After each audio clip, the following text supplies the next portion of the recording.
Kehidupan spiritual berhubungan dengan pengenalan kita dengan Allah.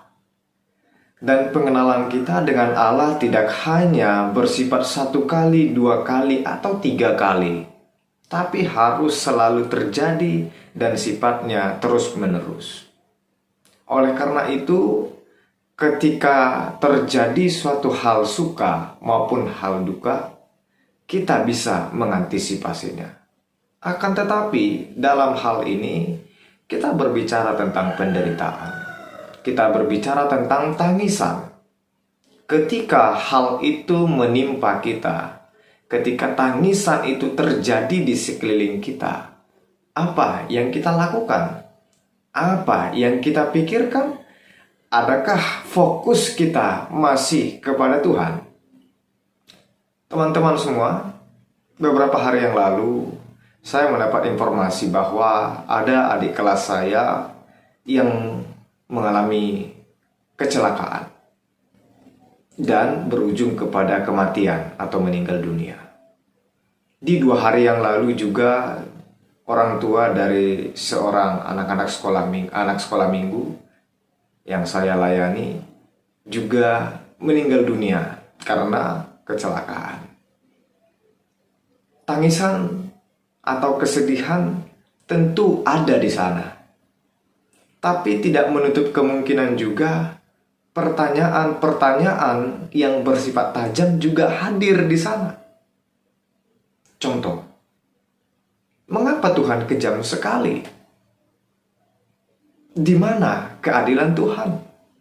Apakah Tuhan tidak punya kasih membiarkan ibu itu meninggal, anaknya ditinggalkan? Teman-teman semua, ternyata ketika kita melihat dan berpikir dalam kacamata manusia, pernyataan itu benar adanya. Tapi dalam perjalanan spiritual pengenalan kita dengan Allah, seperti yang saya ucapkan tadi, tidak cukup hanya 1 kali. Maka ketika kita mengaku percaya kepada Allah, beriman kepada Allah, kita memiliki spirit kepada Allah, di tengah penderitaan, kita harus bisa tetap memfokuskan diri kita kepada Allah. Walaupun itu sulit, walaupun itu terlihat sangat berat, tapi tidak ada yang tidak mungkin.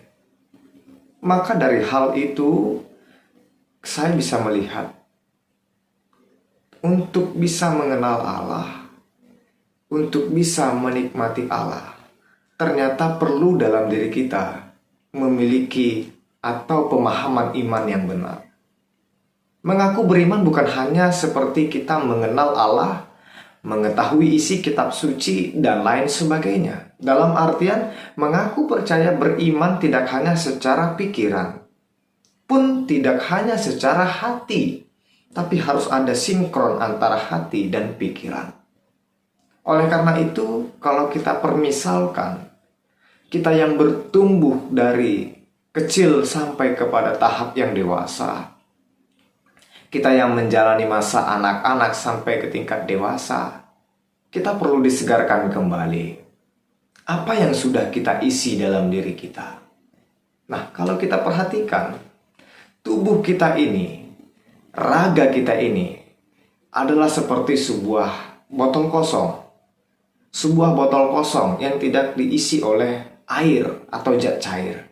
Dan ketika ini diremukkan, suaranya begitu amat bising. Suaranya amat bising. Dan itu sangat mengganggu kita sekali. Lalu kalau kita coba isi dengan air yang isi jumlahnya itu setengah, lalu kita tekan, suaranya ada yang tidak kedengaran, tapi ada juga bagian yang bising. Tapi kalau kita perhatikan, kita isi dengan yang namanya, ini kita isi penuh, lalu kita tekan, kita usik, suaranya nyaring. Apakah arti dari semua ini yang saya berikan kepada teman-teman semua? Ternyata kekosongan dalam diri kita itu menandakan yang pertama, kita hanya beriman dalam konteks pikiran atau hanya dalam konteks hati, tidak melibatkan keduanya. Dengan kata lain, jika hanya salah satu kita andalkan, kita masih cenderung memiliki spiritual dalam zona nyaman. Sehingga wajar muncul pertanyaan seperti tadi. Kenapa Tuhan kejam sekali? Mengapa penderitaan ini terjadi padaku? Kenapa? Karena kita hanya berfokus kepada alasan. Kita tidak berfokus kepada tujuan. Oleh karena itu, isilah diri kita dengan air itu. Isilah diri kita dengan roh itu. Isilah diri kita dengan pengenalan akan Allah itu. Teman-teman semua, tentu pengenalan kita akan Allah bukan dihasilkan dari warisan. Bukan karena orang tua kita Kristen, percaya Tuhan, otomatis kita menjadi Kristen dan percaya Tuhan. Ya, secara umum itu. Tapi untuk kita yang sudah dewasa, tidak berhenti sampai di situ. Pengenalan kita, pengisian diri kita kepada Allah harus secara utuh. Supaya apa? Ketika tekanan-tekanan penderitaan dalam hidup, bunyi atau suara yang kita hasilkan itu tidak mengusik salah satu hati atau pikiran, tapi justru bunyinya itu kita tekan ke dalam dan menghasilkan kekuatan yang penuh. Orang lain pun tidak berdampak masalah. Dan inilah hidup yang bergantung, hidup yang diisi oleh pengenalan akan Allah. Maka berbicara hidup pengenalan akan Allah tidak akan pernah berhenti. Belajar akan terus dilakukan sampai kepada liang lahat.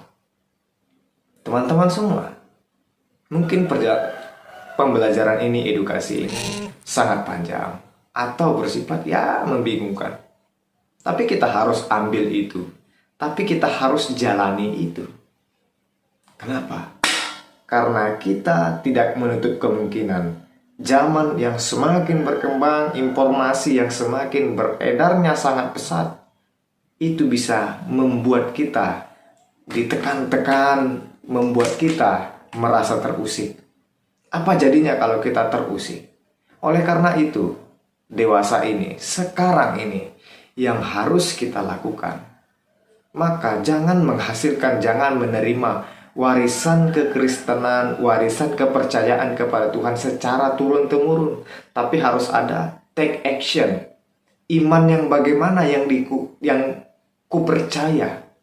Jika iman yang dihasilkan oleh orang tuaku hanya sebatas rajin mengikuti aktivitas di gereja, tapi tidak menghasilkan, maka aku bagaimana yang sekarang ini? Inilah warna, inilah wajah kehidupan beriman kita. Maka ketika kita mengaku memiliki spiritual, maka harus ada kesamaan pemikiran dan hati. Harus ada pertemuan, dan itu ditemukan dalam tujuan yang tepat, tujuan yang terarah. Maka dalam hidup kita tidak hanya berfokus kepada kecepatan, tapi kita juga berfokus kepada arah yang jelas, tujuan yang jelas itu kemana. Nah, oleh karena itu, maka jangan luangkan waktu kita secara sia-sia.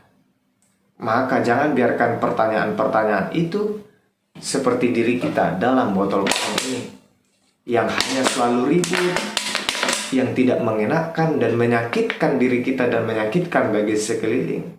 Maka sudah saatnya kita untuk menjadi sebuah botol, sebuah diri yang penuh dengan arah dan tujuan yang jelas, supaya orang lain bisa menjadi berkat dan kita sendiri bisa bertumbuh dan memberikan kenyamanan dan ketenangan bagi orang banyak.